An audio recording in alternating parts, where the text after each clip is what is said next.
Et on va parler à présent de ce phénomène musical à scandale né au Cameroun et qui a largement dépassé les frontières du pays. Le titre s'approche des 3 millions de vues sur Internet. Coller la petite du jeune rappeur camerounais Franco est jugé obscène par certains au Cameroun où il a été censuré par un préfet, ce qui ne fait que renforcer sa popularité. Nicolas Germain. Et maintenant, coller la petite. Coller la petite. Coller la petite, jamais une chanson n'a tant monopolisé le débat public au Cameroun. Le préfet du département de Mifi l'a même interdite en raison de paroles et de gestuels qu'il juge obscènes. Mais en boîte de nuit et bien au-delà du Cameroun, elle cartonne. Le clip de Franco, un artiste peu connu avant ce titre, compte près de 3 millions de vues sur Internet en 2 mois. Même Didier Drogba a posté une vidéo où il danse sur cette chanson avec les jeunes de son nouveau club de Montréal.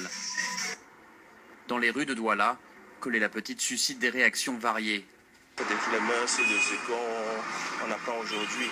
C'est-à-dire quoi? C'est-à-dire que tu vas voir un enfant tout petit qui a appris Coller la petite. Personnellement, je ne trouve rien d'obscène dans cette chanson, puisque d'autres précédemment ont chanté plus grave que ça et elles n'ont pas été censurées.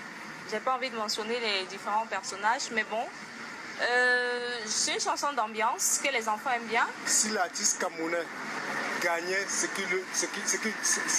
qu'il attendait de ses œuvres, il n'est pas se mettre à chanter ce genre de musique. Mais au Cameroun, l'artiste n'a pas sa place. Franco est né il y a 28 ans à Akwa, un quartier populaire de Douala. Il prépare actuellement une tournée africaine et européenne. Jusqu'ici, on entendait surtout des musiques du Nigeria, du Congo et de la Côte d'Ivoire dans les boîtes de nuit. Franco espère que désormais le Cameroun pourra coller à ce trio de tête. Coller la petite.